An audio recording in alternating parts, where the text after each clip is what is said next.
Part 1: The Seeds of Revolution. Have you ever wondered how an entire nation could be born from whispers of rebellion, from taverns filled with restless talk and from the quiet rage of ordinary people who simply felt they'd had enough? Imagine the smell of salt and smoke in the air of Boston Harbor, the creak of wooden docks beneath your boots, and the uneasy murmur of men who didn't yet know that history was listening to them. Long before the first shot was fired, before flags were raised or armies assembled, the American Revolution began as something much smaller, a feeling. A quiet, persistent feeling that things were no longer fair, that power had stretched too far, that the world as it was no longer made sense. And like all great revolutions, it didn't explode all at once, it simmered.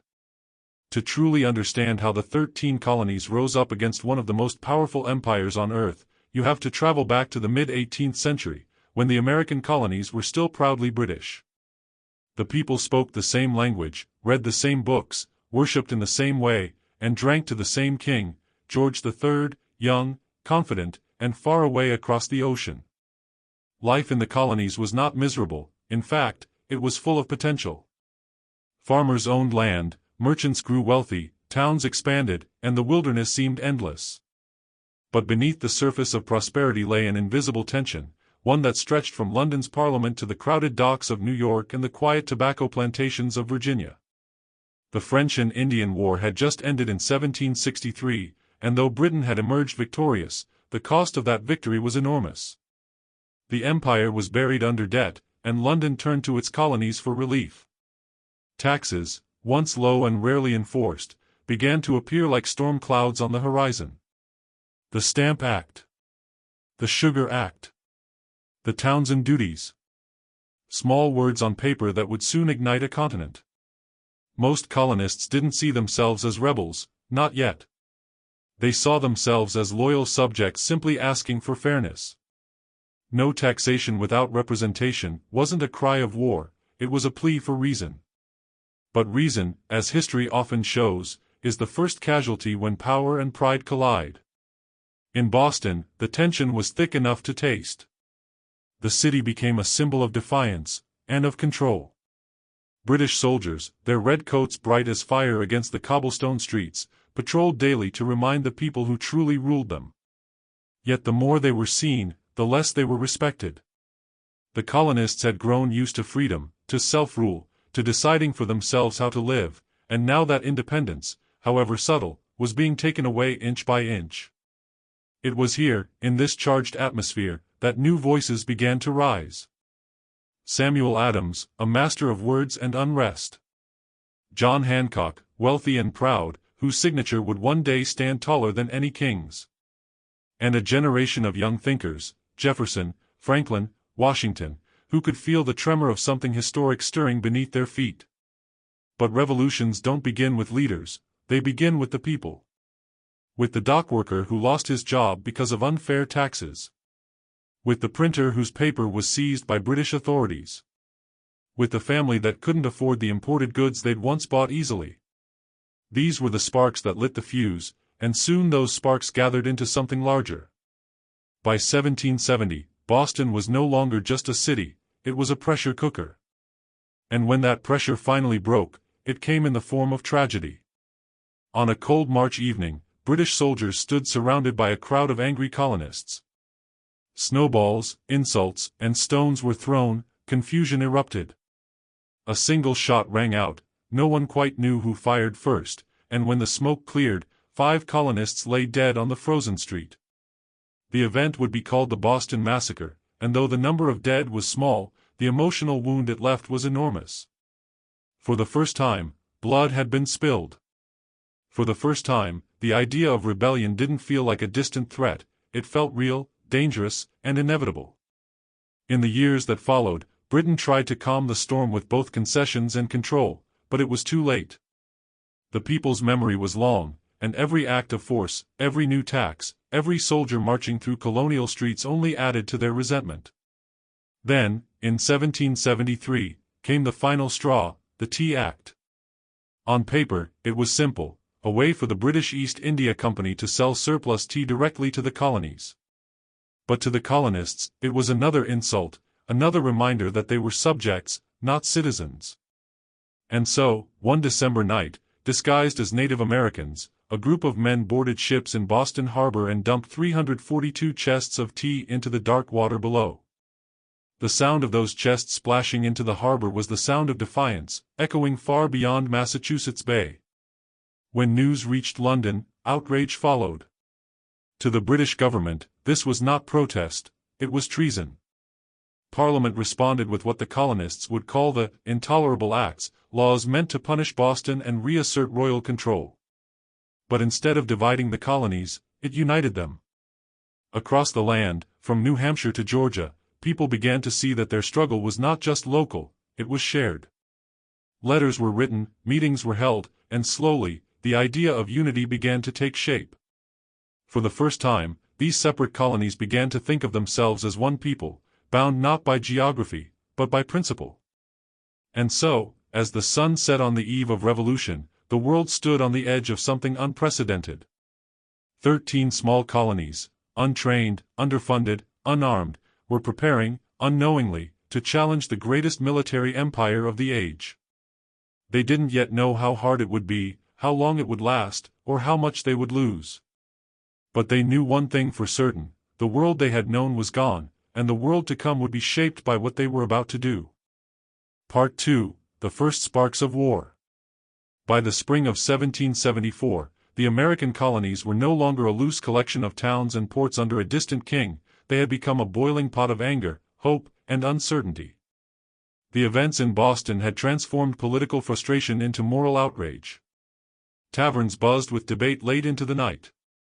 Farmers, merchants, and tradesmen who had once called themselves proud Englishmen now spoke the word liberty with a new kind of intensity, the kind that made even loyalists uneasy.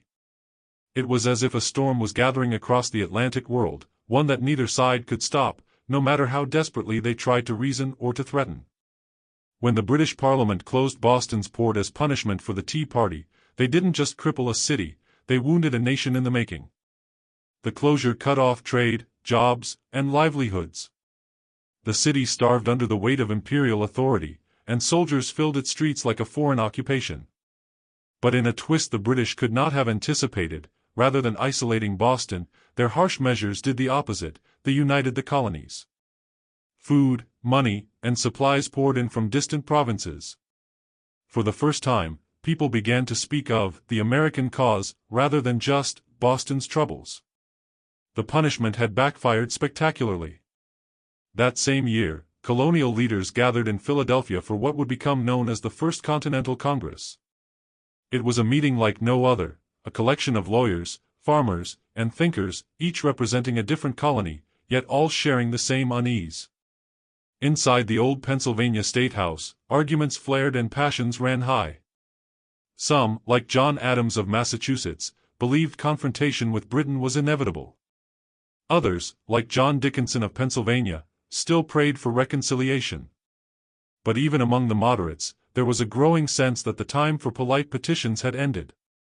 The Congress didn't yet call for independence, that word was too dangerous, too final, but it laid the groundwork for unity.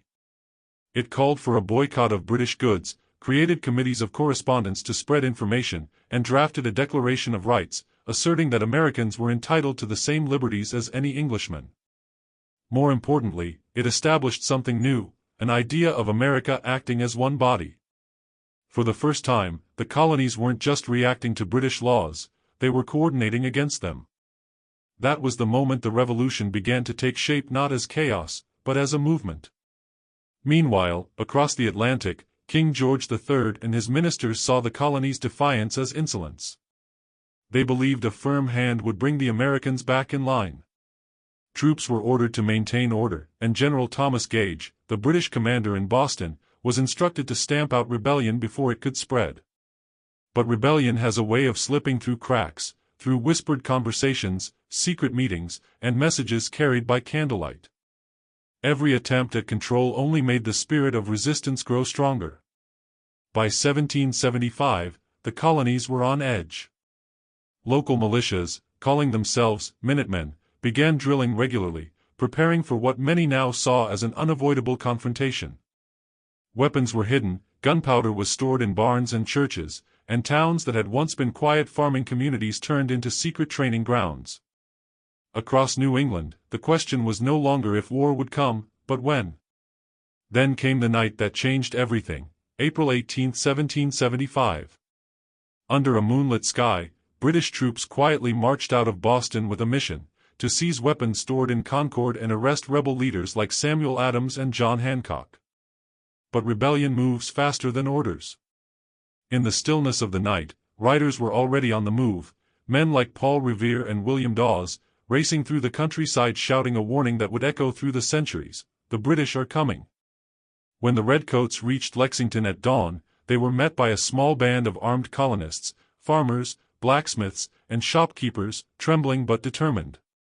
The British commander ordered them to disperse. The colonists hesitated. And then, in that charged moment, a single gunshot cracked the morning air.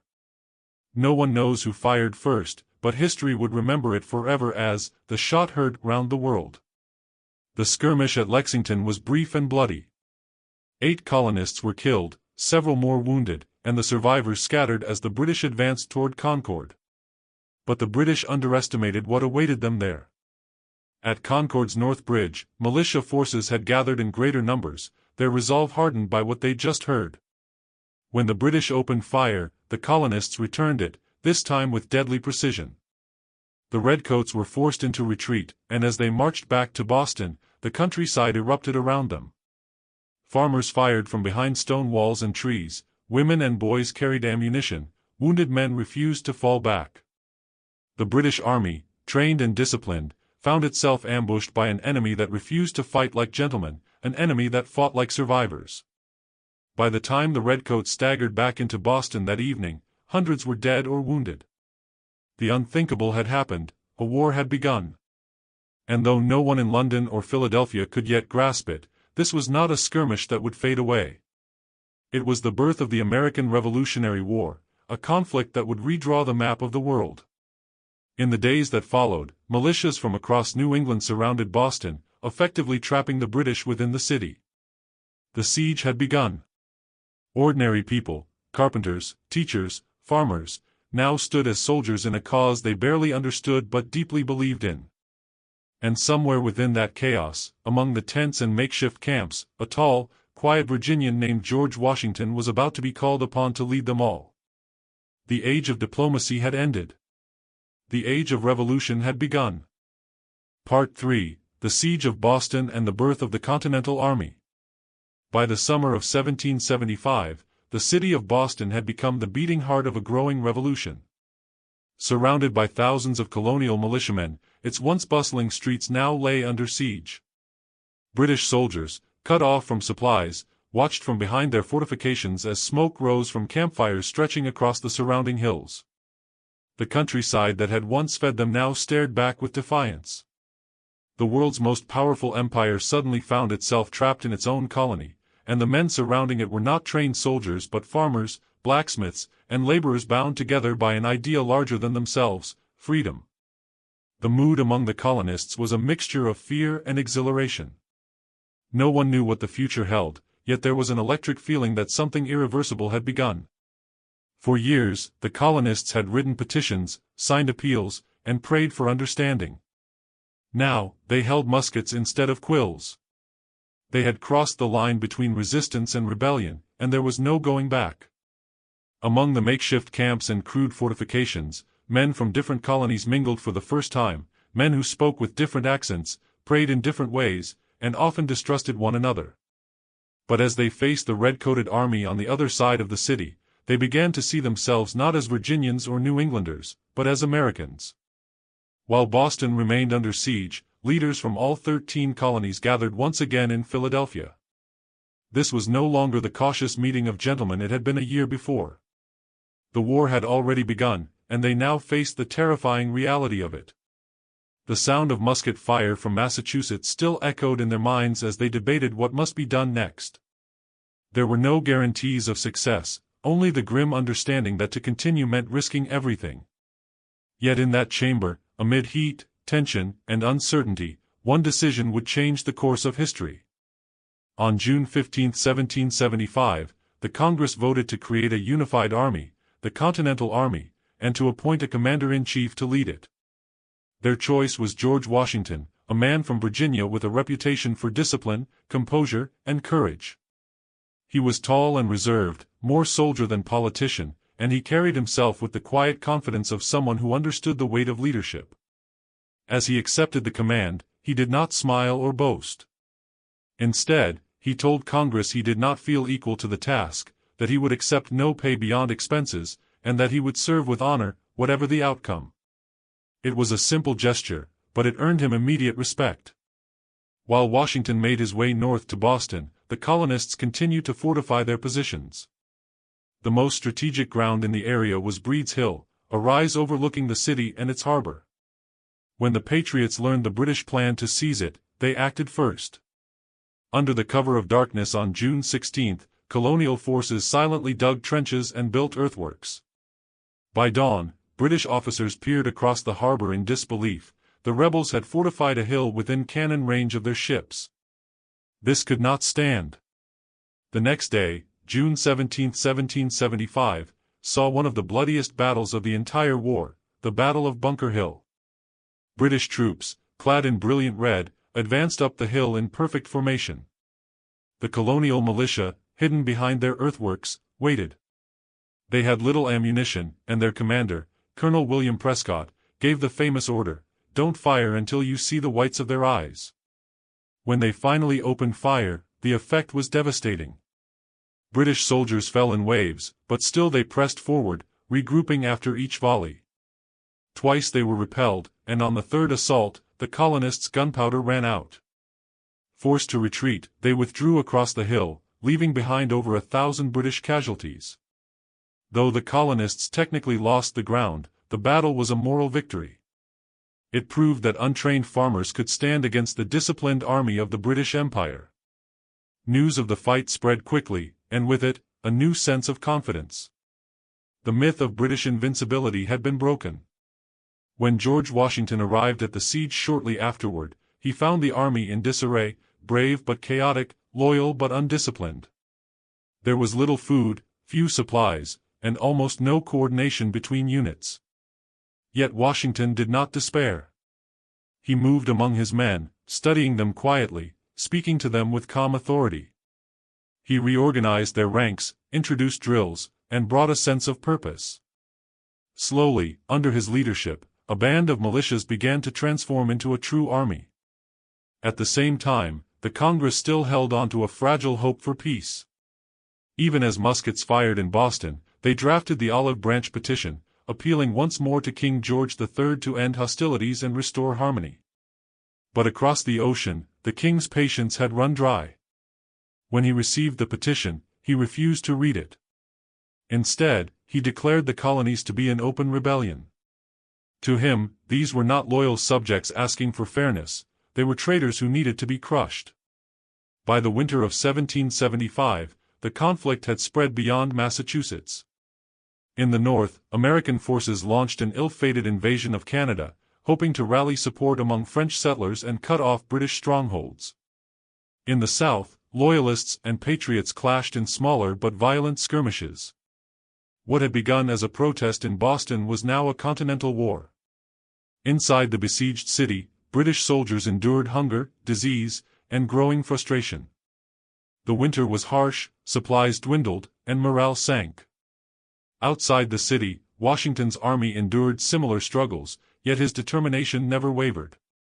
Then, in early 1776, a young Boston bookseller named Henry Knox achieved something remarkable. He led a daring expedition to transport more than 50 cannons from Fort Ticonderoga, hundreds of miles away through snow and mountains, all the way to Boston. When those cannons arrived and were placed on Dorchester Heights, overlooking the city, the British suddenly found themselves trapped between Washington's guns and the harbor. Realizing their position was hopeless, the British commander decided to evacuate. On March 17, 1776, British troops and Loyalists boarded ships and sailed away from Boston. The city that had been the center of rebellion for so long was finally free. As Washington watched from his headquarters, he didn't celebrate with cheers or triumph. He simply removed his hat, bowed his head, and gave thanks. The victory was more than just military, it was symbolic. The world had now witnessed the impossible. A group of colonial rebels had driven out one of the mightiest armies on earth. But Washington knew the war was far from over. The British would return, stronger than before, and the struggle for independence had only just begun.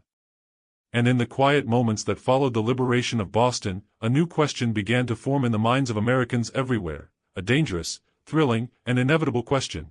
If we can fight for our rights, can we also fight for our independence? Part 4. Common Sense and the Birth of Independence. By the spring of 1776, the air in the colonies was thick with tension and transformation. The war had begun, but few could yet bring themselves to utter the word independence. For generations, Americans had considered themselves loyal subjects of the British Crown, proud of their connection to the most powerful empire in the world. Their quarrel, as they saw it, was not with the monarchy itself, but with Parliament's injustice and the arrogant ministers who misunderstood them. Yet as the months dragged on and blood continued to spill, that illusion began to fade. The time for petitions was over, the time for decisions had come. In the midst of this uncertainty, a voice emerged that would ignite a revolution in the hearts of ordinary people. It did not come from a general, a governor, or a philosopher. It came from an immigrant, a failed corset-maker from England named Thomas Paine. When Paine arrived in the colonies only a year before, few knew his name. But in January 1776, he published a small pamphlet that would change everything. It was called Common Sense.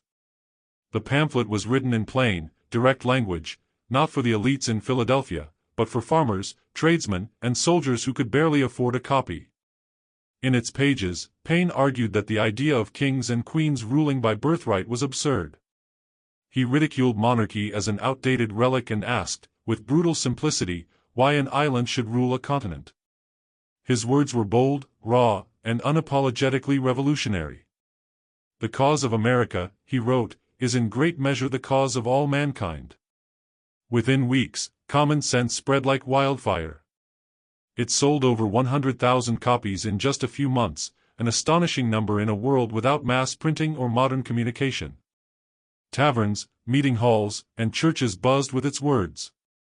Ordinary people who had never before spoken of politics began to speak of liberty, natural rights, and independence. It was as if Paine had given them permission to dream of something greater, a new nation, free from tyranny and governed by its own people. As Common Sense stirred the colonies, George Washington faced a sobering reality. Though the victory in Boston had lifted morale, the British were far from defeated. Their army had regrouped, their navy ruled the seas, and their next target was clear: New York City. Washington, now commander of the Continental Army, marched his men south to defend it. He knew that the struggle ahead would test not only his army's strength but also the fragile unity of the colonies. Meanwhile, in Philadelphia, the Second Continental Congress reconvened in an atmosphere that had changed dramatically since its first meeting. The question before them was no longer whether to reconcile with Britain, that bridge had already burned, but whether to declare independence outright. For some, the answer was obvious. For others, it was terrifying. Declaring independence meant inviting total war with the most powerful empire on earth. It meant the loss of trade, the destruction of homes, and the possibility of execution if the rebellion failed. Yet one by one, delegates began to see that there was no turning back. The debate reached its peak in June 1776, when a tall, red-haired Virginian named Thomas Jefferson was chosen to draft a formal declaration. Jefferson was young, brilliant, and deeply introspective, with a gift for language that could turn philosophy into poetry. In a rented room on Market Street, he sat with his pen and began to write words that would forever echo through history. He drew upon the Enlightenment ideals of liberty, equality, and natural rights, blending them into a document unlike any the world had ever seen. When Jefferson presented his draft to the Congress, the room fell silent. The delegates debated and edited for days, striking out words, changing phrases, and refining the message. Yet the core of his argument remained untouched, that all men are created equal, that they are endowed by their Creator with certain unalienable rights, and that among these are life, liberty, and the pursuit of happiness. It was both a declaration and a promise, not just to Americans, but to the entire world. On July 2, 1776, after long and emotional deliberations, the Congress voted in favor of independence. 2 days later, on July 4, they approved the final text of the Declaration of Independence. That evening, copies were printed and distributed to the states and the army. When the words were first read aloud in public, crowds gathered in the streets, cheering and weeping as church bells rang across the colonies. For the first time, the people of America were not rebels fighting against a king, they were citizens of a new nation. In Philadelphia, celebrations erupted. In New York, soldiers pulled down a statue of King George III and melted it into bullets. In Boston, fireworks lit the night sky. Yet beneath the joy lay the heavy understanding that independence was only the beginning. The British crown would never accept this defiance. Armies would come. Cities would burn. Blood would be spilled on an unimaginable scale. The road to freedom would be long, costly, and uncertain. As Washington's army prepared to face the British invasion in New York, he received a copy of the Declaration and ordered it read to his troops. Standing before his weary soldiers, many of whom had never seen their families since the war began, Washington watched as they listened in silence. For some, the words brought pride. For others, they brought fear. But for all, they brought purpose. Now, they were no longer fighting for protest or principle. They were fighting for a country. That night, under the fading light of a summer sky, the American Revolution was no longer just a rebellion, it was the birth of a nation. And though the ink on the Declaration was barely dry, thunderclouds were already forming on the horizon. The British were coming, not to negotiate, not to threaten, but to crush the idea of America before it could take root. In the distance, across the Atlantic, fleets of warships began to set sail. The greatest army in the world was on its way to reclaim the colonies. For Washington, and for the dream of independence itself, the true test was only just beginning. Part 5: The Storm over New York. By the summer of 1776, the war had entered a new and terrifying phase. The British Empire, furious at the colony's declaration of independence, was preparing to strike back with overwhelming force. While Philadelphia celebrated with parades and bell-ringing, George Washington stood on the shores of New York, staring across the water at the horizon. What he saw filled him not with pride, but with dread. In the distance, sails dotted the sea, dozens, then hundreds, until the entire harbor was blanketed with the white fabric of Britain's might. It was, as one observer said, a spectacle such as America had never seen. The greatest military power on earth had arrived to crush the fragile dream of freedom before it could even take root. The British had chosen New York for a simple reason: it was the key to controlling the colonies. Its deep harbor could host the Royal Navy, and its central position made it the perfect base for dividing New England from the southern colonies. To hold New York was to hold the heart of America. Washington knew this, but his army was young, poorly trained, and badly equipped.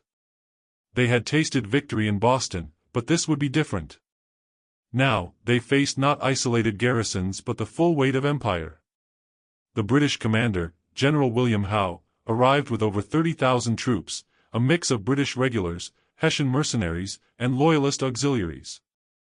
Their red coats gleamed in the summer sun, their cannons rolled ashore, and their fleet stretched farther than the eye could see. It was the largest military expedition Britain had ever sent overseas. Watching them from across the water, Washington's men felt both awe and fear. For many, it was their first time seeing such disciplined ranks, the polished muskets, the organized brutality of an army that had conquered half the world.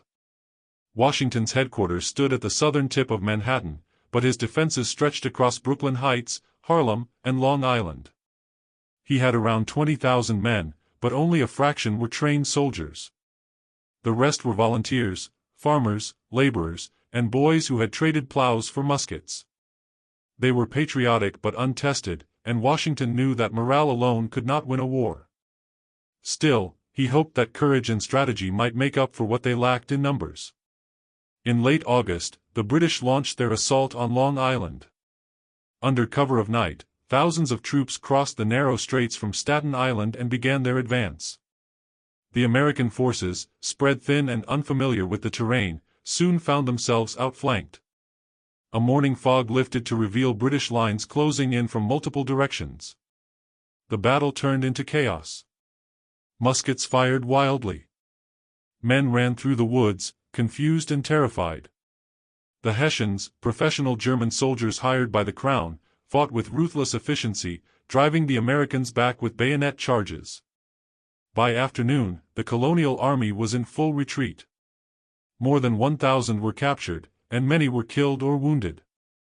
Washington watched the disaster unfold from a hilltop, his face grim but controlled.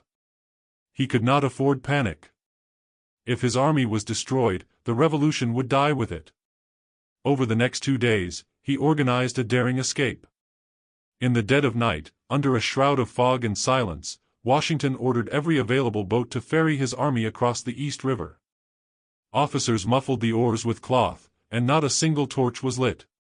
As dawn approached, the last boat, carrying Washington himself, reached the Manhattan shore. When the fog lifted moments later, the British discovered the Americans were gone. It was a miracle of timing, a narrow escape that saved the army and, perhaps, the entire revolution. But the retreat did not end there. The British pursued relentlessly. One defeat followed another, at Kips Bay, at Harlem Heights, at White Plains. Each time, Washington's army was forced to withdraw further north, losing ground, supplies, and morale. Soldiers deserted in growing numbers. The once hopeful dream of independence now seemed to be fading into smoke. By late autumn, the Americans had been driven out of New York entirely. British flags flew over the city, and Loyalist merchants reopened their shops under military protection. For the first time, the British held American soil as conquerors. Washington retreated across New Jersey, his army reduced to a shadow of what it had been. The weather turned bitterly cold. Soldiers marched barefoot, leaving bloody footprints in the snow. Many had no coats, no food, and no faith left. Behind them, the British advanced steadily, confident that the rebellion was collapsing. General Howe sent word back to London that the war would soon be over. To him, the American resistance had been broken. It was only a matter of time before the remnants of Washington's army surrendered. Yet in Washington's camp, something deeper stirred, a defiance born of desperation. He refused to give up. Each night, he sat by candlelight, studying maps, calculating movements, searching for a way to strike back. He knew that his army could not win by conventional means. They would have to rely on cunning, timing, and audacity. If he could deliver even a small victory, something symbolic, it might restore the spirit of his men and the faith of the people. That chance came in December 1776. On the far side of the icy Delaware River lay a garrison of Hessian troops stationed in the small town of Trenton. They were well armed but complacent, confident the Americans were too beaten and cold to fight. Washington saw an opportunity. On Christmas night, while the British celebrated in New York, he gathered his exhausted men and prepared to cross the river. The weather was brutal. Sleet, snow, and freezing wind lashed their faces as they pushed heavy boats through the ice. The crossing was slow and dangerous, but by dawn, they had made it. The attack on Trenton was swift and shocking.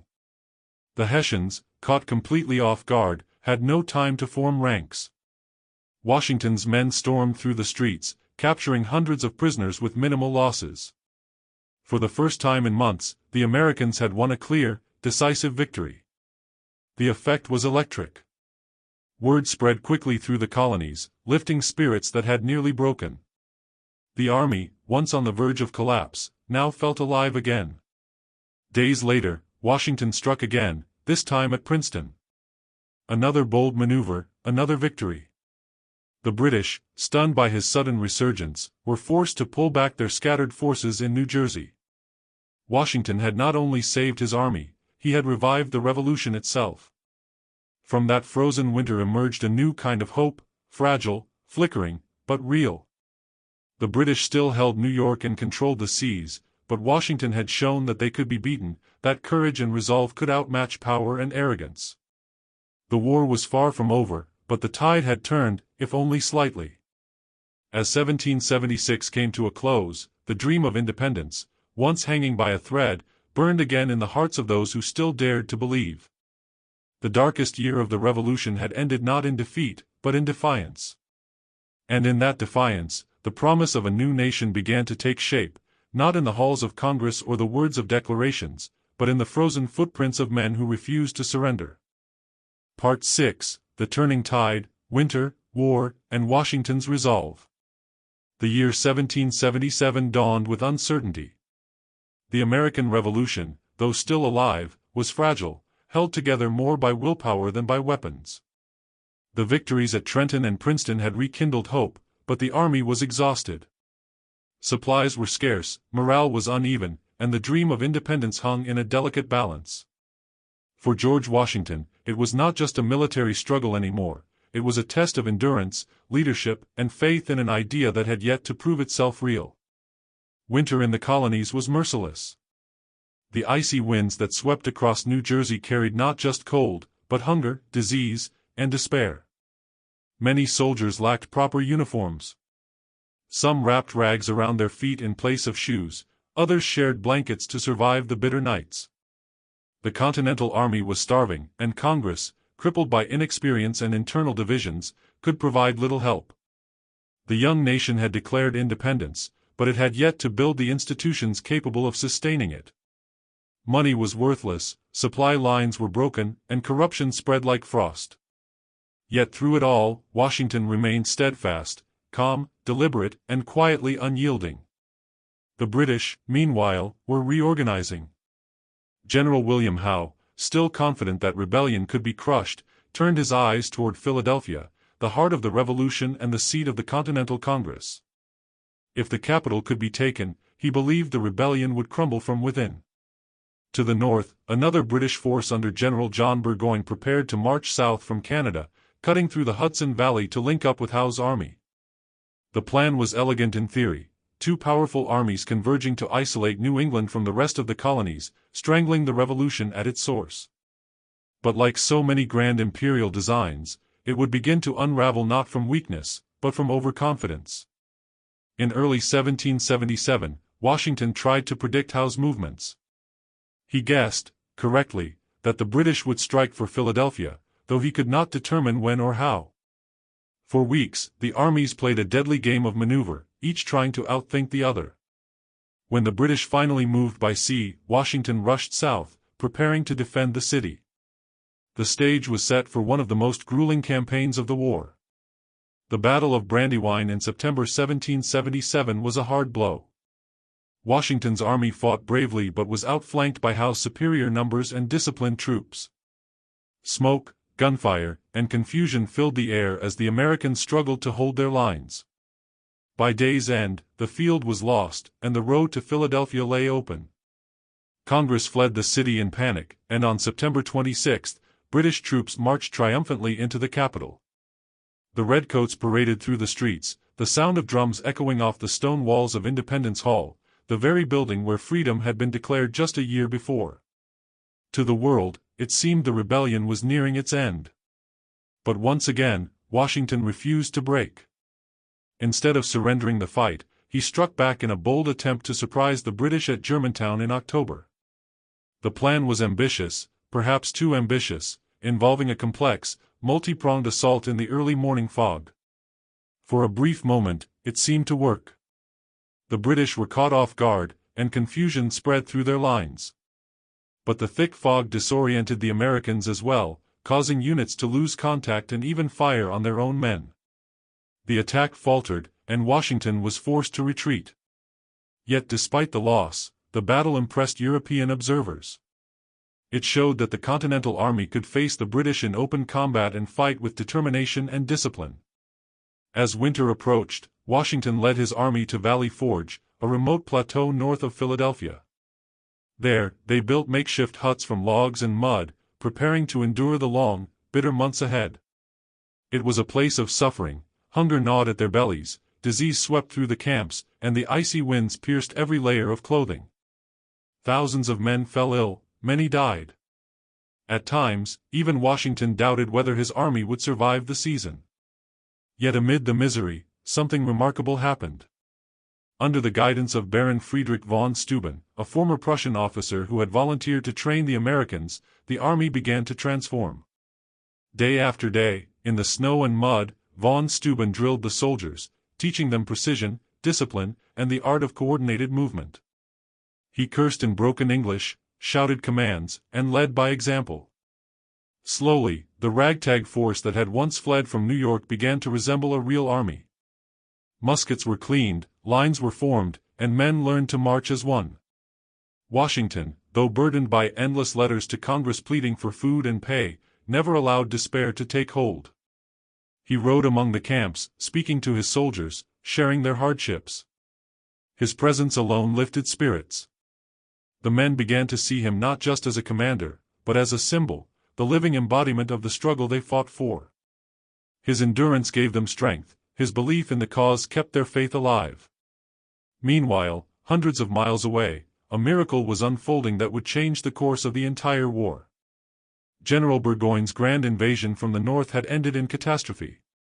His army, slowed by dense forests and harassed by American militias, had been surrounded at Saratoga by troops under General Horatio Gates and the fiery young officer Benedict Arnold.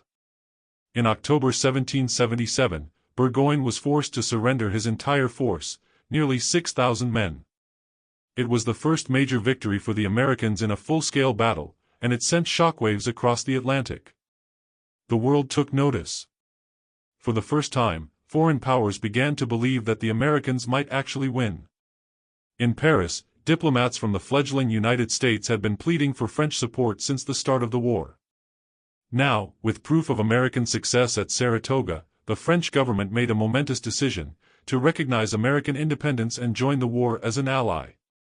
News of the alliance reached Washington at Valley Forge in early 1778, and though his men were still starving, the mood changed instantly. Bells rang, cannons fired in celebration, and for a brief moment, the bitter cold seemed to lift. Help was coming. The revolution would no longer fight alone. The winter of suffering at Valley Forge became a crucible, a place where the spirit of the revolution was forged anew. Out of starvation came discipline, out of despair came unity, and out of weakness came resilience.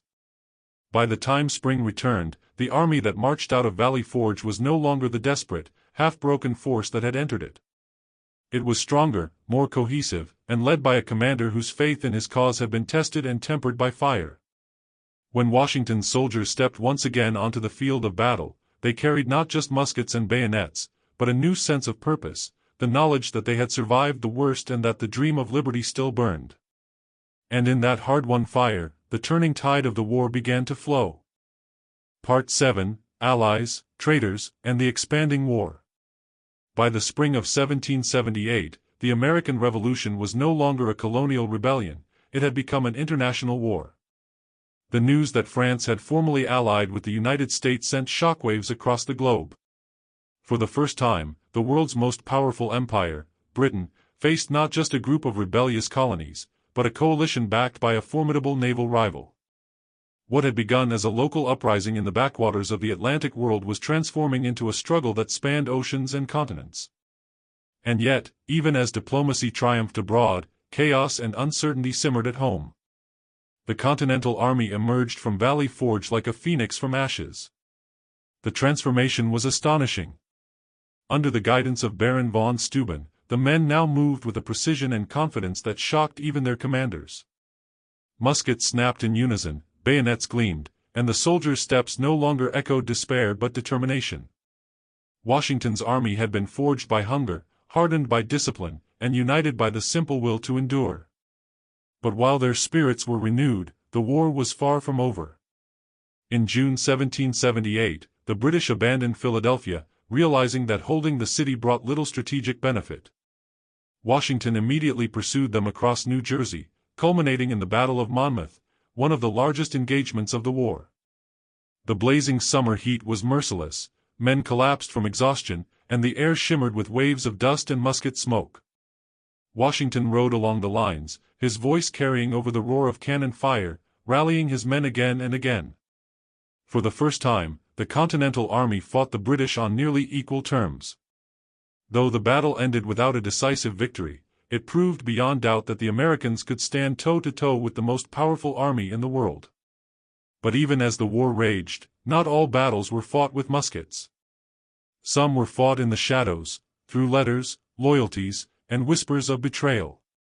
Beneath the surface of patriotic resolve, there were fractures. The Continental Congress quarreled endlessly over funding, supplies, and authority. States bickered with one another, hoarding resources. And within the army itself, envy and ambition simmered. One man, in particular, would come to symbolize that dangerous mix of pride and disillusionment: Benedict Arnold. Arnold had been one of Washington's bravest and most capable generals. His heroism at Saratoga had helped turn the tide of the war, and yet recognition eluded him. Congress promoted others above him, questioned his expenses, and accused him of corruption. Wounded in battle, frustrated by bureaucracy, and burdened by debts, Arnold's faith in the revolutionary cause began to falter. When he married Peggy Shippen, a young woman from a Loyalist family, his world drifted further into the orbit of the British. Slowly, bitterly, he began to correspond with enemy officers in secret. Meanwhile, across the Atlantic, the French alliance was taking shape. The arrival of the French fleet under Admiral d'Estaing marked a new phase of the war. American and French commanders attempted to coordinate operations, but differences in strategy, communication, and temperament led to friction.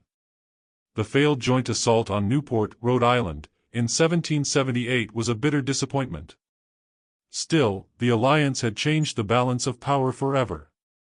The British now faced threats not only in America but in the Caribbean, India, and Europe itself.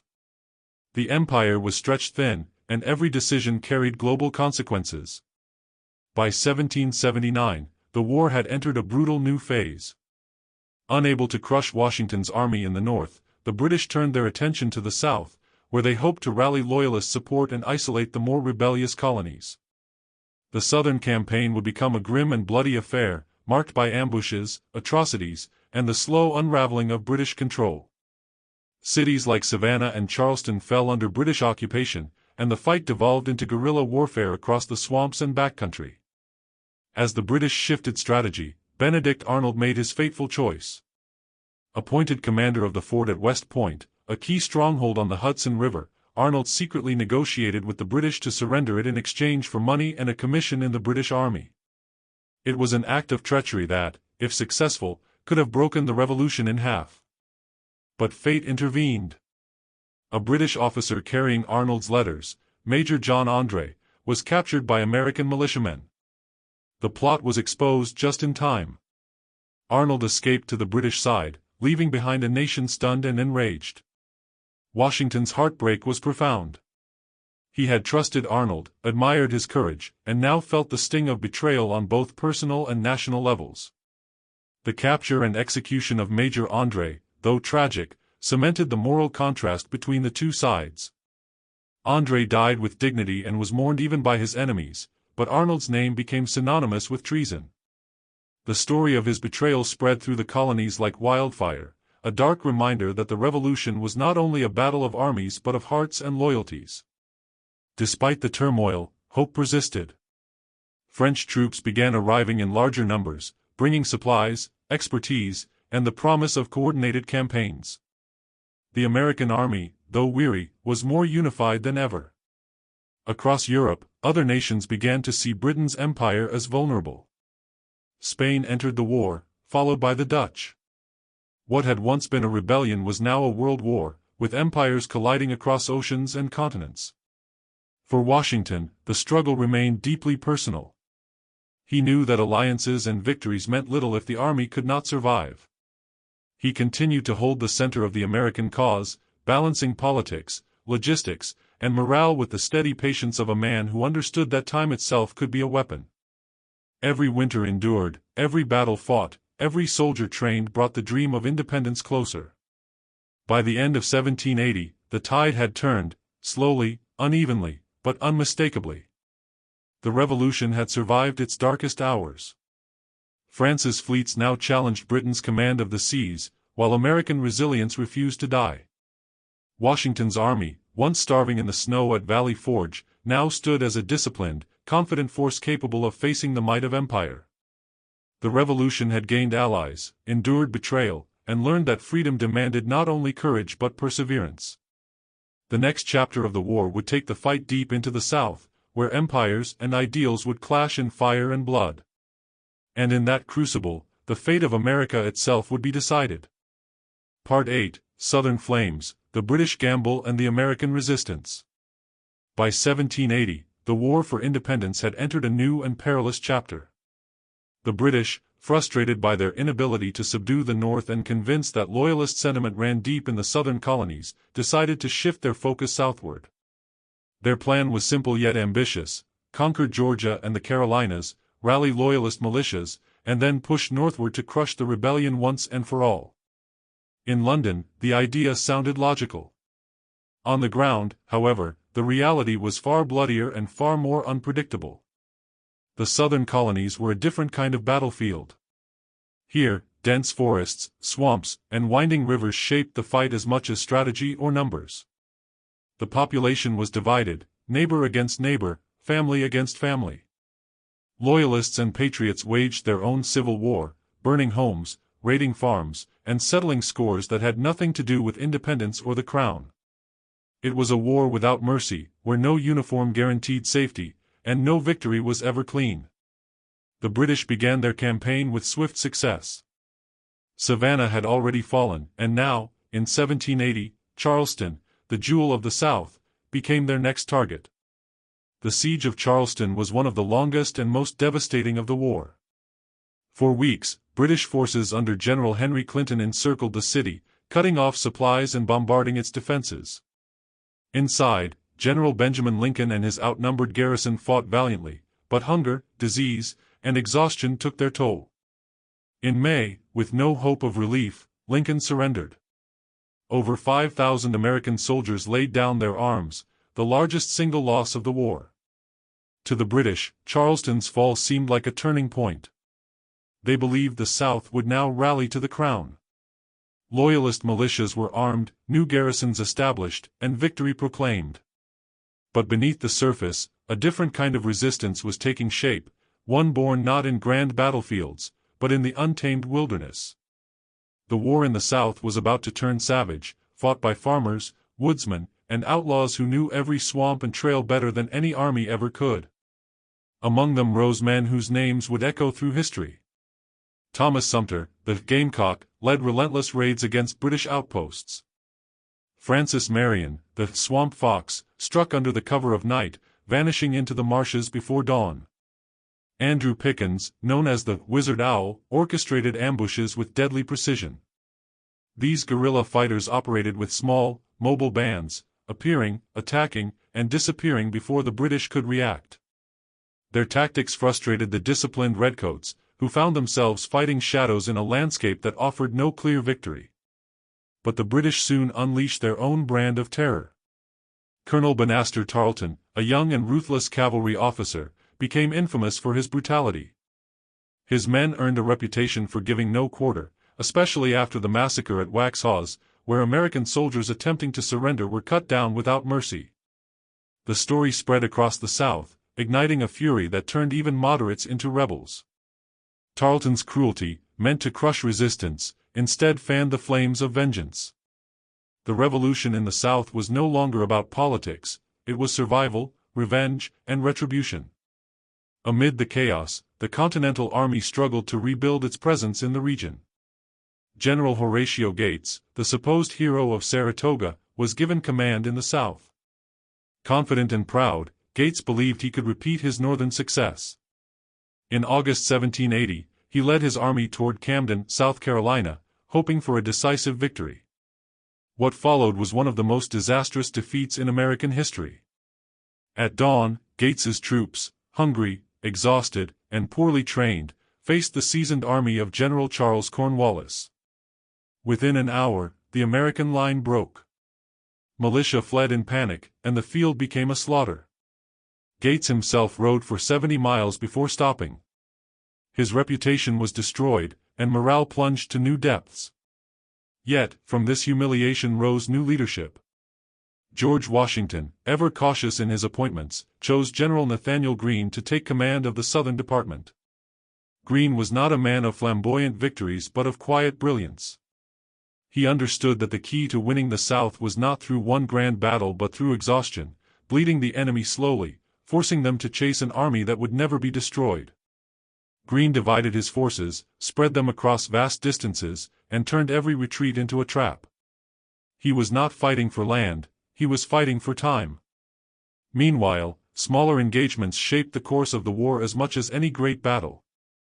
In October 1780, at King's Mountain, a band of frontiersmen from the Appalachian backcountry confronted a Loyalist force led by Major Patrick Ferguson. The Patriots surrounded the hill, climbing its slopes under heavy fire. Ferguson fought fiercely but was struck down, and his men were either killed or captured. The victory electrified the colonies. It was proof that the British, despite their might, could still be defeated. Just months later, in January 1781, Daniel Morgan, one of Greene's most capable subordinates, met Tarleton's feared cavalry at Cowpens. It was a masterclass in tactical deception.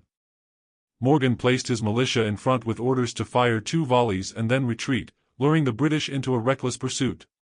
Behind them waited seasoned Continentals. When Tarleton charged, he found himself caught in a trap. The result was a stunning American victory. Tarleton escaped, but his legion was shattered. Cowpens became a symbol of hope, a reversal of Camden's humiliation and a reminder that strategy and patience could overcome brute force. By now, Cornwallis had grown weary of the endless fighting. Greene's army refused to stand still long enough for a decisive blow, and every mile gained was paid for in blood. The British had won battles but lost control. The countryside was alive with rebellion, and the promised Loyalist uprising had turned to dust. Cornwallis made a fateful decision, to march his army into North Carolina and then Virginia, hoping to cut the Revolution's heart out once and for all. It was a gamble that would change the course of the war, and, ultimately, history itself. As the British advanced, Greene shadowed them like a ghost, never letting them rest, never giving them peace. His campaign would culminate in one of the most complex and decisive turning points of the entire Revolution. The Southern fire had burned uncontrollably, consuming everything it touched, and now that flame was moving northward, toward a final confrontation that would decide the fate of empires. Part 9, The Road to Yorktown, The Trap Tightens Around an Empire. By early 1781, the war had dragged on for nearly 6 exhausting years. Britain's empire was bleeding money, soldiers, and morale, while the Americans, though battered, refused to collapse. The Revolution had survived starvation, betrayal, and defeat, and now, under the steady command of General Nathanael Greene in the South and George Washington in the North, it began to turn the tide. The British Army, led by Lord Charles Cornwallis, was powerful and disciplined, but it was also increasingly isolated. Every mile it marched deeper into hostile territory tightened the noose that would one day strangle its ambitions. The British strategy in the South, once hailed as a brilliant pivot, was unraveling with brutal efficiency. Cornwallis had expected Loyalists to rise and join his cause, but instead, he found himself surrounded by guerrilla fighters and hostile civilians. The countryside he occupied provided no safety, only ambushes waiting behind every tree-line. His army was worn down by endless marches through swamps and forests, harassed by patriots who struck swiftly and disappeared before dawn. Greene's plan was working.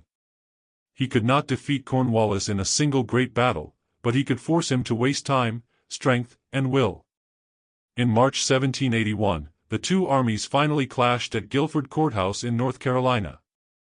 Greene positioned his troops in 3 defensive lines, a mix of militia, regulars, and Continental soldiers. Cornwallis, desperate for a decisive victory, attacked with fury. The battle was chaos. Smoke filled the air, musket fire echoed through the woods, and men fell by the hundreds. The British eventually drove the Americans from the field, but the victory was hollow. They lost nearly a quarter of their force, men and officers who could never be replaced. Cornwallis, though tactically triumphant, was strategically doomed. He had won the ground but lost the South. Exhausted and low on supplies, Cornwallis decided to abandon the Carolinas altogether. He moved his army north into Virginia, hoping to link up with other British forces and strike at the heart of the rebellion. It was a bold move, but also a fatal one. Virginia, with its vast rivers and open fields, would become both a haven and a trap.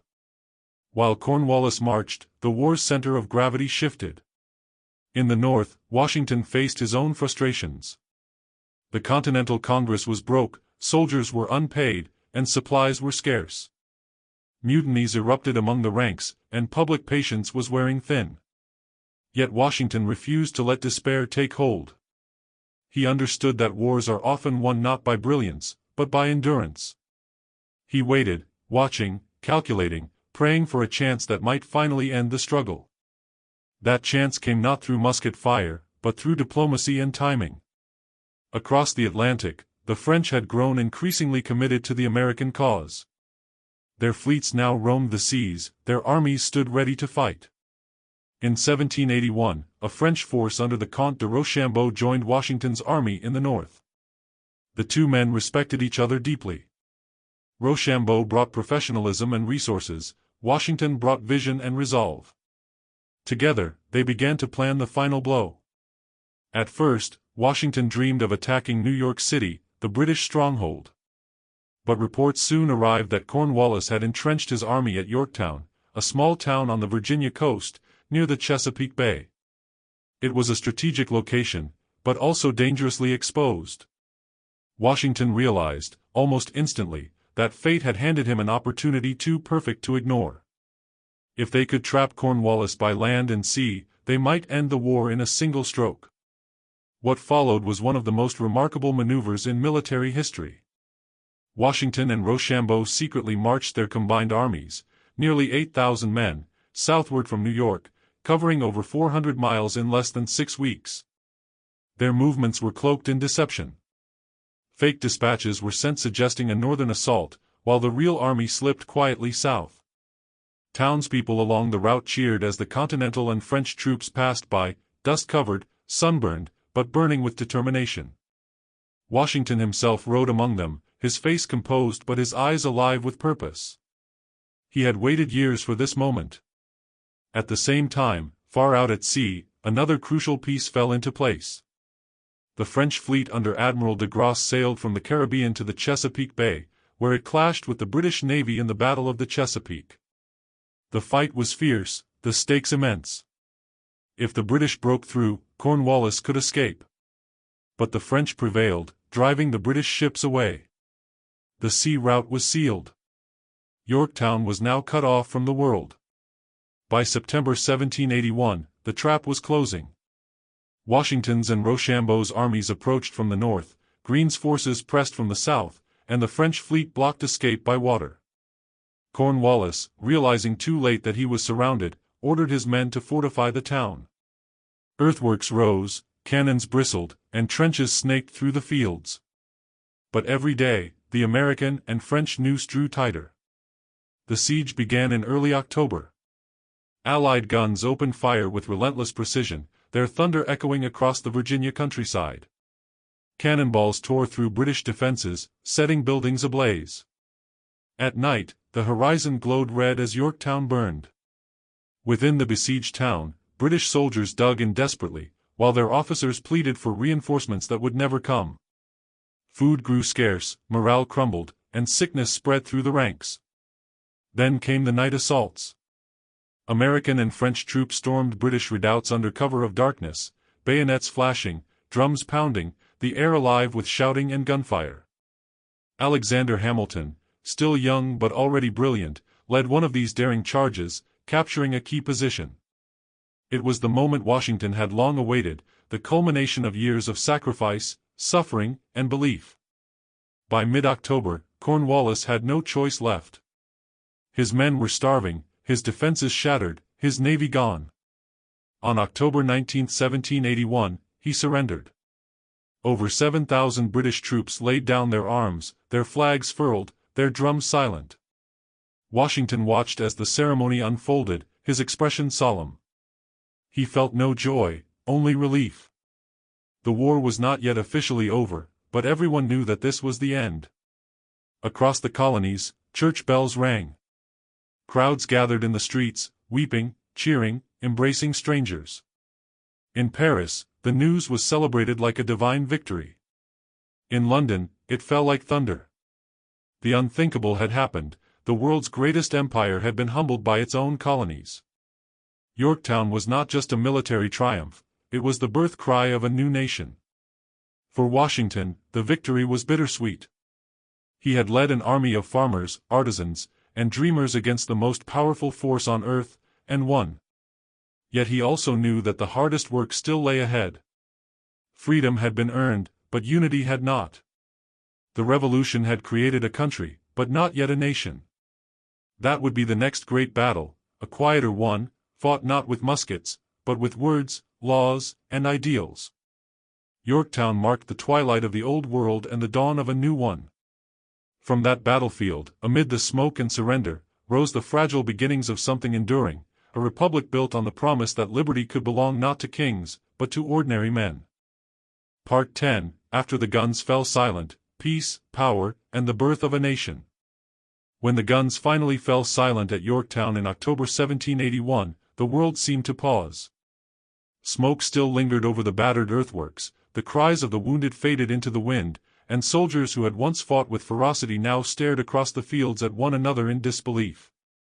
For 6 long years, blood had soaked the soil of a continent, and now, for the first time, there was quiet.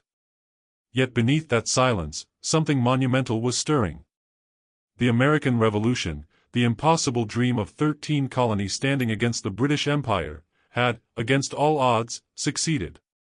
But the war's end did not bring immediate peace or clarity. It ushered in a new kind of uncertainty, one that would test whether freedom could truly survive without the structure of a crown. News of Cornwallis's surrender raced through the colonies like wildfire. Bells rang in every city, candles burned in every window. Ordinary men and women, who had endured years of hunger, fear, and loss, fell to their knees and wept. They had been told again and again that resistance was futile, that a ragged militia could never defeat the world's greatest army. And yet, here they stood, victorious. Across the Atlantic, the British Parliament received the news with stunned disbelief. The Prime Minister, Lord North, reportedly cried out, "Oh God! It is all over." For Britain, Yorktown was the death knell of its American ambitions. But even as the people celebrated, George Washington remained cautious. He knew the British still held New York City, Charleston, and Savannah, and their navy still ruled the seas. Until a formal peace was signed, he could not rest. His army remained camped along the Hudson River, watching and waiting. Supplies were scarce, pay was overdue, and morale was fragile. Many soldiers longed to return home, to see families they had left behind years before, but Washington understood that premature disbandment could undo everything they had fought for. He walked a delicate line, maintaining discipline without breaking spirits, holding together a weary army through sheer will and moral authority. Meanwhile, in Paris, diplomacy took center stage. Negotiations began between representatives of the United States, Great Britain, France, and Spain. Benjamin Franklin, already a legend in Europe, led the American delegation. His wit, charm, and quiet brilliance made him one of the most formidable diplomats of his time.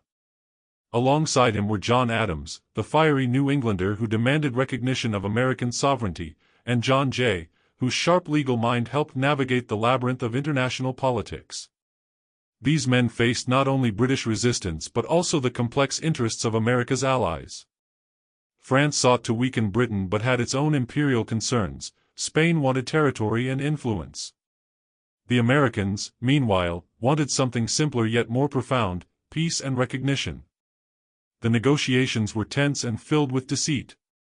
Britain, humiliated but pragmatic, sought to divide the American and French interests by offering generous terms directly to the Americans. Franklin and his colleagues saw through the ploy but used it to their advantage. After months of discussions, compromises, and secret correspondence, the preliminary Articles of Peace were signed in November 1782. The agreement recognized the independence of the United States, established borders stretching from the Atlantic Ocean to the Mississippi River, and secured fishing rights off Newfoundland. It was, in every sense, a diplomatic triumph. But peace on paper did not mean stability on land. When word of the treaty reached America, Washington faced a new challenge: how to transform a revolutionary army into a peaceful citizenry. The soldiers who had given their youth and blood for independence now demanded their promised pay and pensions. Congress, bankrupt and disorganized, could not deliver. The anger grew, and whispers of mutiny spread through the camps. In March 1783, Washington faced what would become known as the Newburgh Conspiracy, a potential coup by officers who felt betrayed by their government. It was one of the most delicate moments of his life. On a cold March day, Washington entered the meeting hall in Newburgh, his face grave. He had prepared a speech, calm, measured, and dignified. He appealed to their honor, reminding them that they had not fought for money, but for a principle greater than any one man. As he read, he paused and took out a letter from Congress. Then, fumbling for his spectacles, he quietly said, "Gentlemen, you must pardon me. I have grown gray in your service and now find myself growing blind." Those simple words broke the tension. The room fell silent. Hardened officers wept. In that moment, Washington's humility saved the young republic from collapsing into military rule. By late 1783, the last British troops finally evacuated New York, and Washington led his army in a triumphant entry. It was a bittersweet victory parade. The once vibrant city had suffered years of occupation, and its people emerged to greet their liberators with tears and cheers. Soon after, Washington announced his resignation as commander-in-chief. On December 23, 1783, in Annapolis, Maryland, he stood before Congress and delivered one of the most extraordinary speeches in history. With calm dignity, he handed back the powers that could have made him king. "Having now finished the work assigned me," he said, "I retire from the great theater of action." Then, bowing respectfully, he left the chamber and returned to Mount Vernon as a private citizen. This act stunned the world. In an age when victorious generals often crowned themselves rulers, Washington's decision to relinquish power was revolutionary in itself. Even King George III, when told of Washington's resignation, reportedly remarked, "If he does that, he will be the greatest man in the world." And in a sense, he was. His quiet withdrawal embodied the very spirit of the revolution, an insistence that liberty could not survive in the hands of ambition. Back home, the newly independent states faced their own daunting challenges. The Articles of Confederation, the young nation's first attempt at government, were weak and riddled with flaws. Congress lacked the power to tax or enforce its laws. Trade disputes flared between states, debts piled up, and the once united colonies began to drift apart. The dream of freedom was real, but fragile.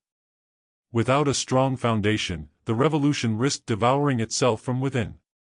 Yet amid this uncertainty, a deeper transformation was taking place. Ordinary people, farmers, merchants, artisans, began to see themselves not as subjects, but as citizens.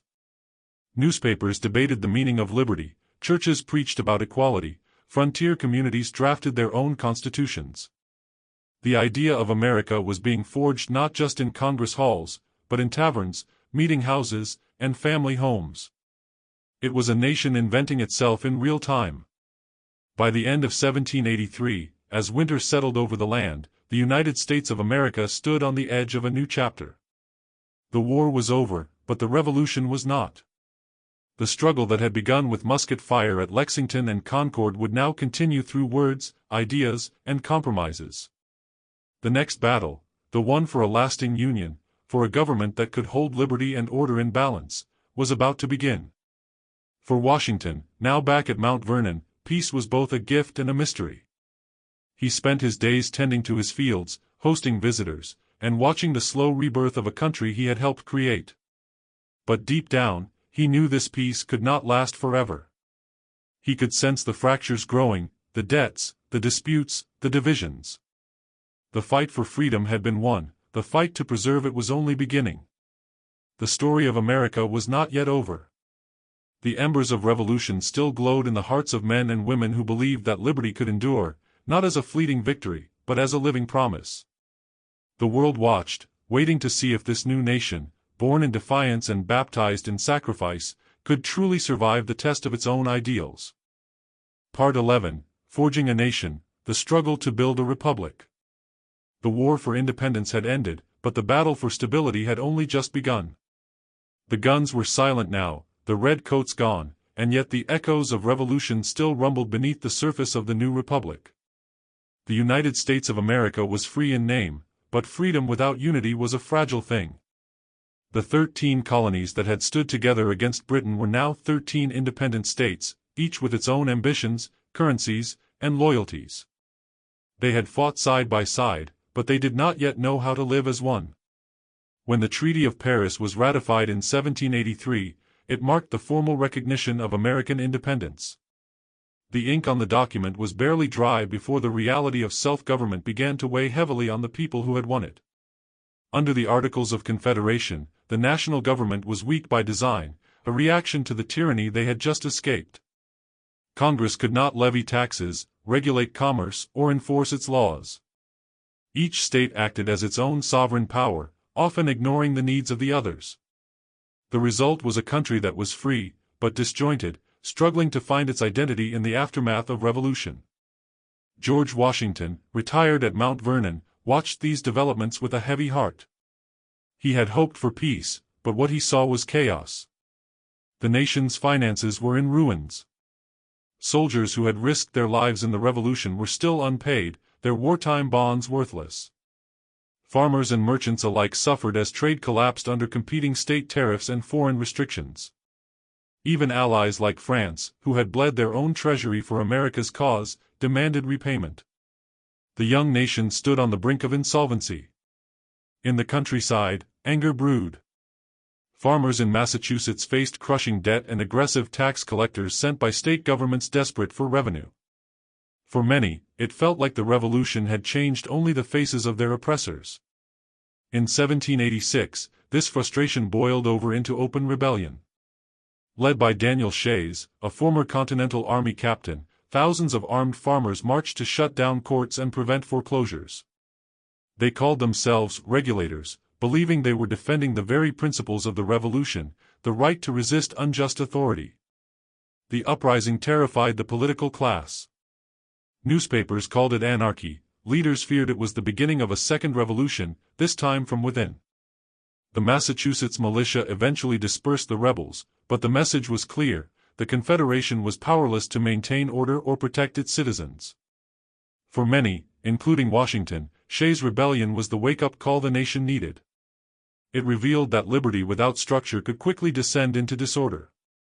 In 1787, the states agreed to meet in Philadelphia to address the nation's growing crisis. What began as a convention to amend the Articles soon transformed into something far more ambitious: the creation of an entirely new system of government. The men who gathered in Independence Hall that summer were a remarkable group: James Madison, Alexander Hamilton, Benjamin Franklin, and George Washington, who reluctantly agreed to preside over the proceedings.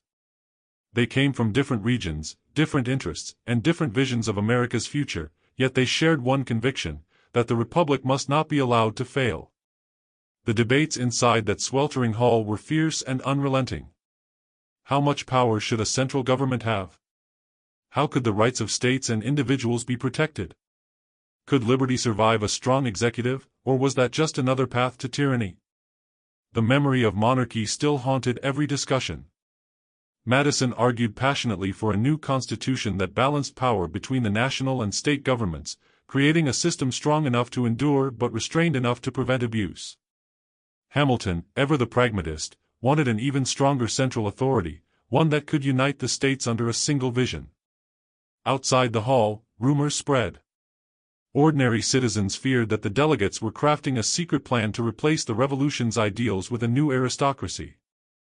But inside, despite their differences, compromise slowly emerged. The Great Compromise established a bicameral legislature, one house representing the people, the other representing the states. The question of slavery, too, loomed over the convention. It was the great contradiction of a nation founded on liberty, and the delegates, unable to resolve it, buried it beneath vague clauses and uneasy silence, a decision that would haunt America for generations to come. By September, the work was complete. The Constitution of the United States was signed by 39 men, a document that sought to balance freedom and order, ambition and restraint. It was not perfect, and many knew it. "I consent, sir, because I expect no better," Franklin famously said. Yet even with its flaws, it was a vision of something enduring, a republic not built on bloodline or monarchy, but on laws, consent, and the belief that power must come from the people themselves. Ratification was far from certain. Across the states, fierce debates erupted between Federalists, who supported the new Constitution, and Anti-Federalists, who feared it would create an overbearing central authority. Pamphlets, essays, and public speeches flooded the colonies. Among the most influential were the Federalist Papers, written by Hamilton, Madison, and John Jay, a series of essays that explained and defended the principles of the Constitution. They argued that liberty was not threatened by a strong government, but by the absence of one, that true freedom required structure and the rule of law. The opposition, however, was not without reason. Many feared that the new government would become just another version of the tyranny they had fought to escape. To win over skeptics, supporters promised a Bill of Rights, a set of amendments guaranteeing fundamental liberties, freedom of speech, religion, press, and the right to fair trial. These rights became the foundation upon which American democracy would stand. In 1788, after months of bitter debate, the Constitution was ratified. The United States of America was reborn, not as a loose confederation of states, but as a unified nation under a single federal system. And once again, all eyes turned to George Washington. Reluctant yet resolute, he accepted the call to lead, not as a conqueror or monarch, but as the first elected president of a free people. When Washington took the oath of office in April 1789, standing on the balcony of Federal Hall in New York City, the moment was almost surreal. The man who had refused a crown now held a power far greater, one given willingly by the people themselves. As he placed his hand on the Bible, the crowd below fell silent. The dream that had begun with rebellion and fire was now becoming reality. The revolution had not merely thrown off a king, it had created a new idea of governance. The challenge now was to make that idea work, to transform ideals into institutions, and independence into nationhood. And though the journey ahead would be fraught with division, compromise, and contradiction, America had taken its first step into a new age, an age not of empires or monarchs, but of citizens. The ink was dry, the flag was raised, and the fragile republic took its first breath. But the question that lingered in every mind was one that would echo for centuries: could freedom truly last? Part 12, Washington's America, Building a Government and a Nation. When George Washington took the oath of office on that cool spring day in 1789, standing before a hopeful crowd in New York City, there was no precedent to guide him, no example to follow. He was stepping into a role that had never existed before, not just the leader of a new government, but the living embodiment of an experiment the world had never seen. For thousands of years, nations had been ruled by monarchs, emperors, and kings, their authority justified by bloodlines and divine right. But America's first president derived his power from the consent of the governed.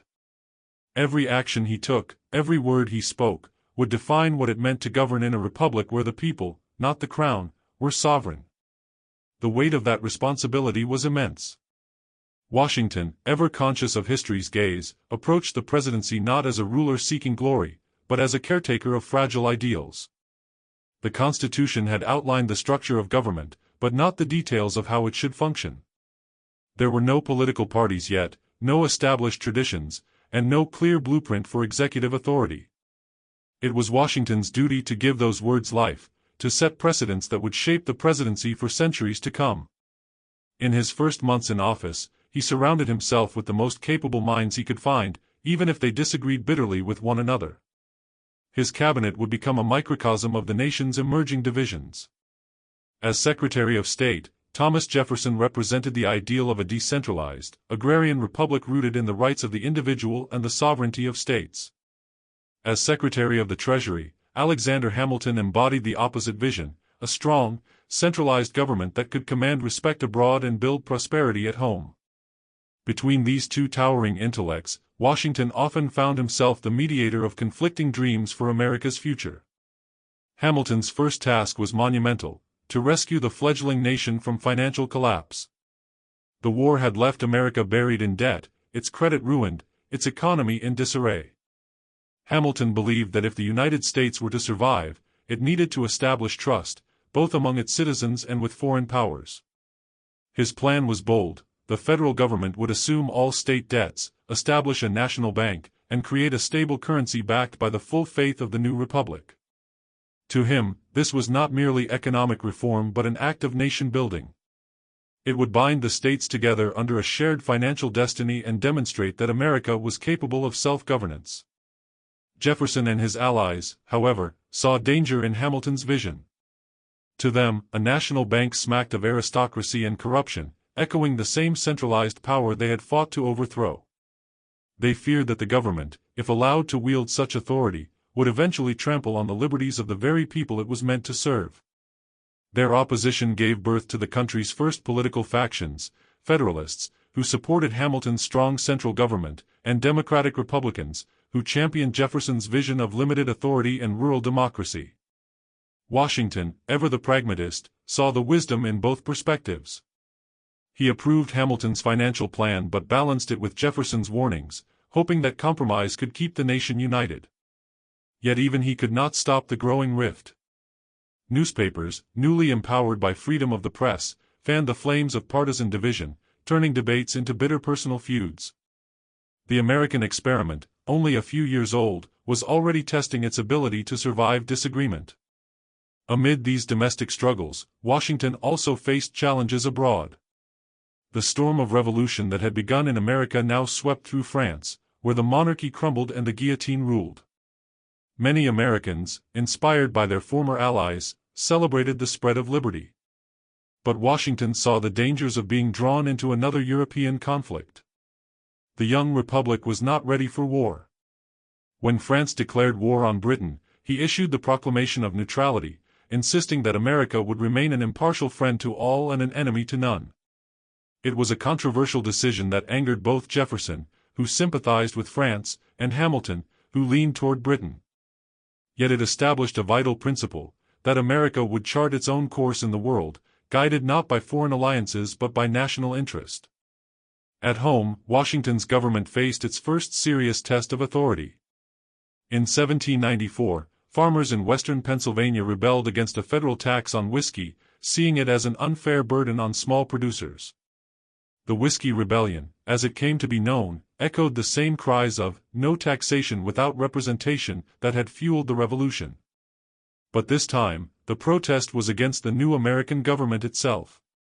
Washington understood the symbolism. If the laws of the Republic could be defied without consequence, then the entire experiment would collapse. He personally led 13,000 troops into the field, the only sitting president ever to command an army in person, and the rebellion dissolved without a fight. His message was clear: liberty did not mean lawlessness, and the government of the people must still command obedience to the rule of law. Despite his immense popularity, Washington grew weary of political infighting. The idealism of the Revolution had given way to factional bitterness and personal attacks. He longed for the quiet of Mount Vernon, for the peace he had once sought after the war. Yet before retiring, he offered one final piece of guidance to his countrymen. In his farewell address of 1796, he warned against the dangers of political parties, sectional division, and permanent foreign alliances. He reminded Americans that unity was their greatest strength, and that independence of thought, not the pursuit of power, must guide the Republic. His words would echo through generations, a moral compass for presidents to come. When Washington finally stepped down, he did so voluntarily, setting one of the most important precedents in history: the peaceful transfer of power. In an age where rulers clung to authority until death or revolution, the first American president walked away by choice. It was an act that spoke more powerfully than any law, proof that leadership in a republic was service, not dominion. As he rode away to Mount Vernon, crowds lined the roads, tears in their eyes. They knew they were witnessing something unprecedented. The general who had led them to victory had now shown them how to live in peace. The mantle of leadership passed to John Adams, a statesman of integrity but also a man entering a political landscape more divided than ever before. The nation Washington had helped create was strong, but fragile. It had survived war, rebellion, and division, yet its unity still depended on the wisdom and restraint of those who governed it. America's first chapter as a nation had been written not in conquest or empire, but in restraint, in the willingness of one man to give up power for the sake of principle. Washington's America was a land of contradictions, free yet unequal, united yet divided, fragile yet full of promise. The world watched as this young republic took its first uncertain steps into the future, wondering whether such an experiment in liberty could truly endure. And though Washington had returned to his quiet life, his legacy lingered like a guiding star over the horizon of the new century, a reminder that the Revolution's truest victory was not the defeat of an empire, but the birth of a nation bound by ideals instead of kings. Part 13, The Turning Tide, Yorktown and the Fall of British Power. By 1781, the winds of destiny were beginning to shift across the battle-scarred fields of America. The once unshakable British Empire, which had entered the war confident in its military superiority, now found itself stretched thin, its resources drained, its armies isolated, and its command fractured. Across the Atlantic, years of war had taken their toll on both morale and finances. Britain's politicians were growing weary of the seemingly endless struggle against a rebellion that refused to die. And in America, despite years of hardship, disease, and death, a quiet determination had begun to glow brighter than ever. The dream of independence was no longer a fragile hope, it had become a collective obsession, a cause worth any sacrifice. George Washington, ever the symbol of endurance and discipline, had weathered years of disappointment and near defeat. He had seen armies crumble, supplies vanish, and morale sink to its lowest depths. But now, with the entry of France into the war, the tide began to turn. French ships ruled sections of the Atlantic, and their armies joined the Americans in key theaters of battle. Suddenly, the colonies were no longer fighting alone. This alliance brought something the Americans had lacked from the beginning: global legitimacy and the resources of one of Europe's great powers. The story of Yorktown, the decisive battle of the American Revolution, begins not with cannons, but with coordination. Washington, after years of fighting a defensive war, saw a rare opportunity to strike a decisive blow. The British commander Lord Cornwallis had established his army in Yorktown, Virginia, a position that seemed secure, backed by British naval strength. But Washington, along with the French commander Rochambeau, devised a daring plan. While the British expected an attack in New York, Washington secretly moved his forces south, coordinating perfectly with the French fleet under Admiral de Grasse. It was a maneuver of genius, swift, silent, and devastating. As American and French troops encircled Yorktown, Cornwallis realized his grave mistake. The French navy blocked escape by sea, while Washington's army closed in from the land. For days, the night sky over Virginia was lit by the fire of artillery, the air thick with smoke and the sound of drums and cries. The siege was relentless. Trenches crept closer, redoubts fell one by one, and morale inside the British camp crumbled. The once proud redcoats, who had marched across continents under the banner of empire, now found themselves trapped and outnumbered on foreign soil. On October 19, 1781, Lord Cornwallis surrendered his army. It was a moment that echoed across the world, a victory not just of arms, but of will. The sight of British soldiers laying down their weapons before Washington's combined army symbolized the end of an era. As the British drums played, the world turned upside down. Soldiers and civilians alike felt the immense weight of history. A handful of colonies had humbled the greatest empire of their time. The surrender at Yorktown didn't immediately end the war, but it shattered Britain's political resolve. Back in London, news of Cornwallis's defeat sent shockwaves through Parliament. Calls for peace grew louder, and even the most ardent defenders of the war could no longer deny the inevitable. For Washington and his men, the victory brought not triumphal celebration but deep reflection. They had achieved what once seemed impossible, but the true challenge, building a new nation from the ashes of rebellion, was only beginning. Yorktown was more than a military victory, it was the turning point that proved ideas could defeat empires. It was the culmination of years of sacrifice, endurance, and belief. The men who fought there had seen their homes burned, their families torn apart, and their comrades fall. Yet they stood firm, driven by something far greater than themselves. The world would remember Yorktown not as the end of a war, but as the birth of a nation. Part 14, The Treaty of Paris and the Price of Freedom. The guns had fallen silent, but peace had not yet arrived. The surrender at Yorktown in 1781 was a monumental turning point, yet it did not immediately end the American Revolution.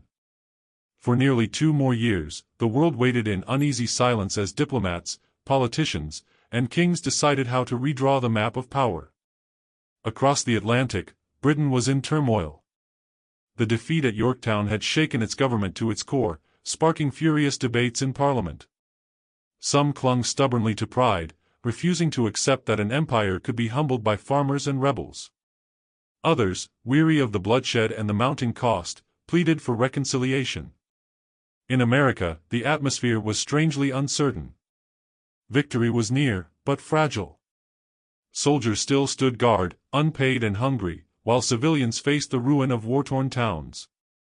The dream of independence had come at a terrible cost, and no one yet knew what kind of nation would emerge from the ashes.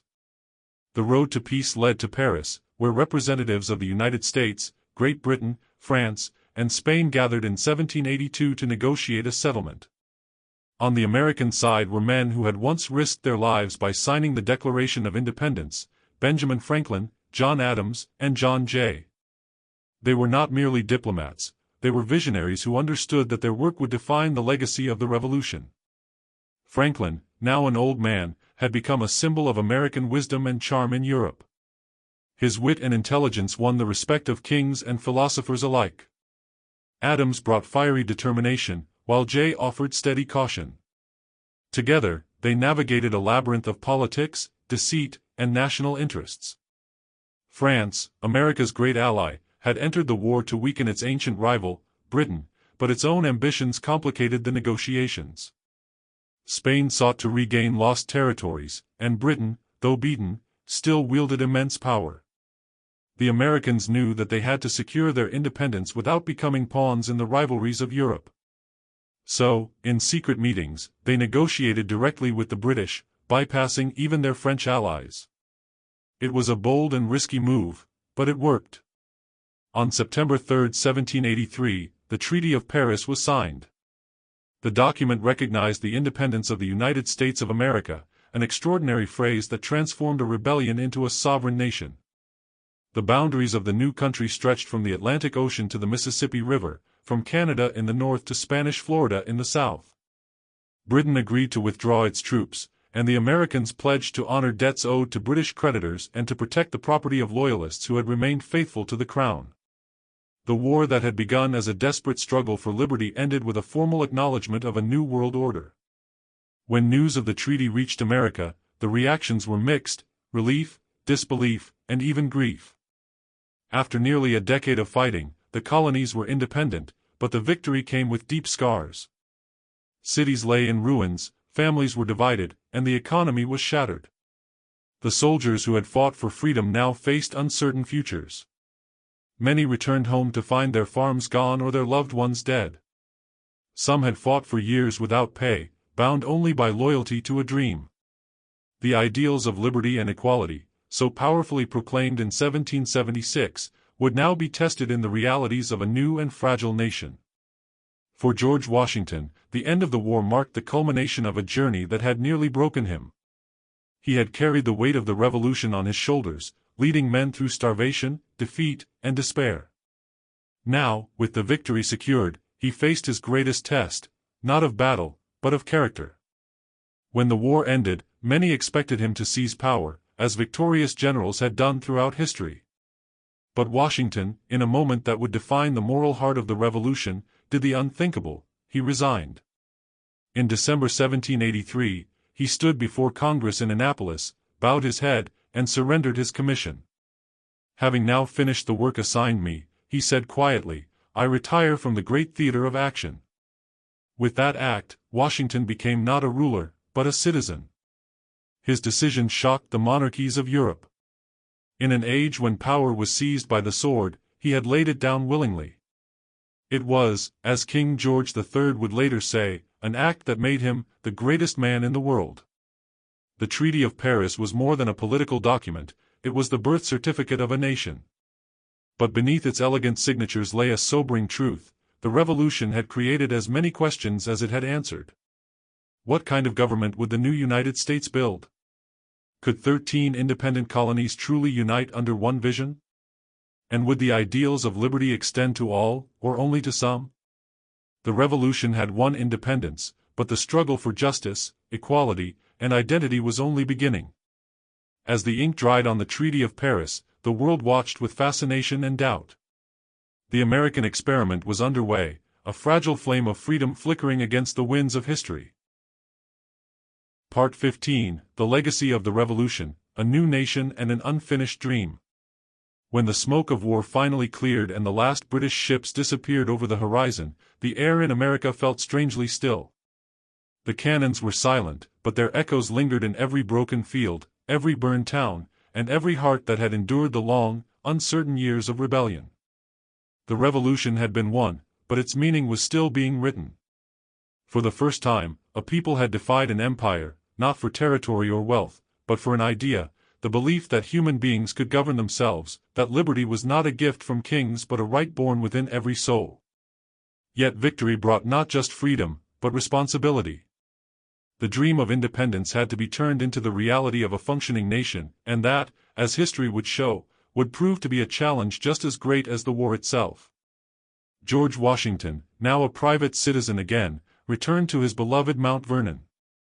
After years of command, the quiet of his home must have felt almost unreal. He walked his fields, tended to his estate, and tried to live as an ordinary man.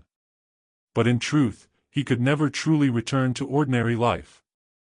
The people still saw in him something larger than a soldier. They saw the embodiment of the revolution's ideals: restraint, honor, and humility.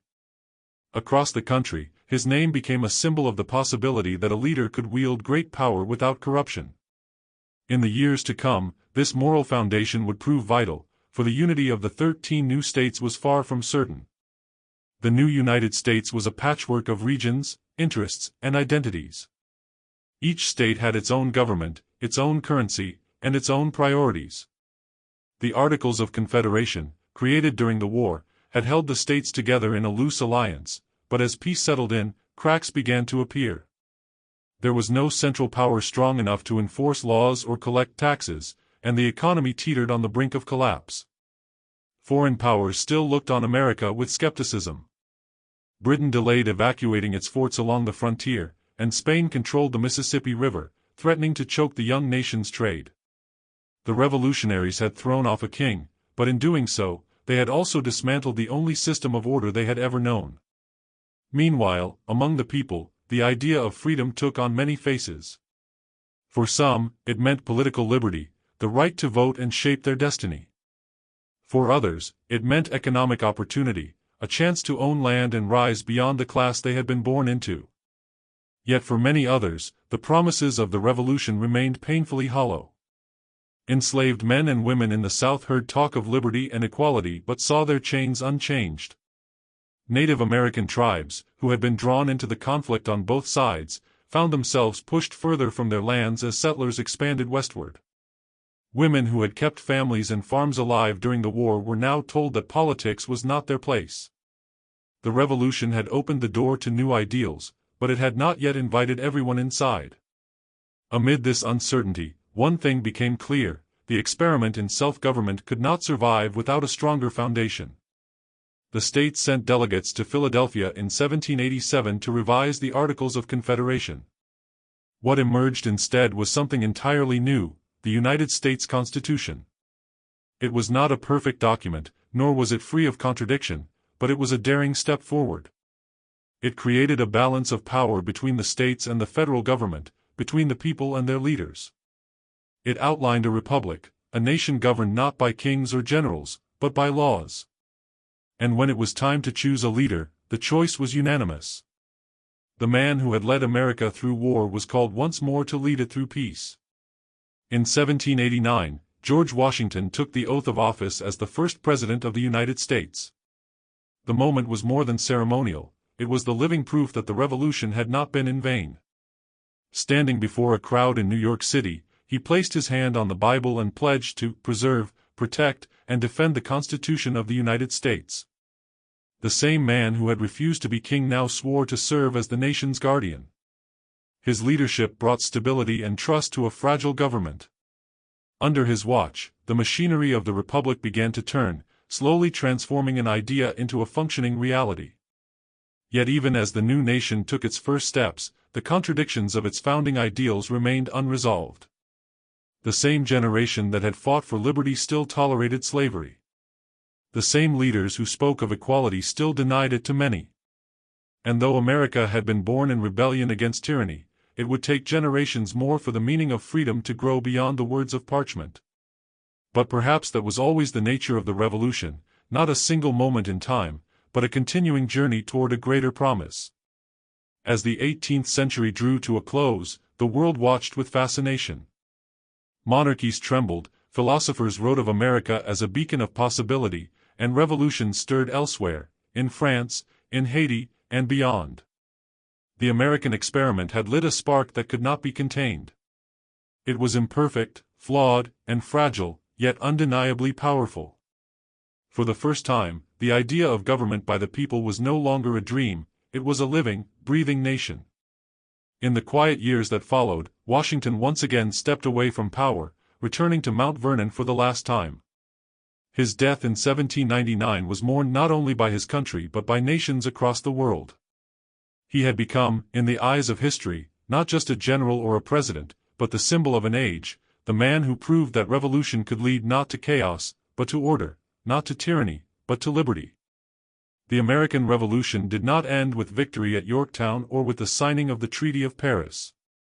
It lived on in every struggle for equality, in every demand for justice, in every voice that dared to question authority.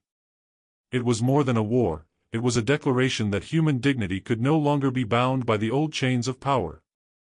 And though its work was unfinished, its legacy endured. So, when we speak of the American Revolution, we are not merely recounting battles or treaties. We are remembering a moment when an idea changed the course of the world. A moment when ordinary people, farmers, printers, blacksmiths, scholars, stood together and declared that their lives, their rights, and their futures belonged to them alone. The revolution was their gift to history, and its echo still shapes the world we live in today.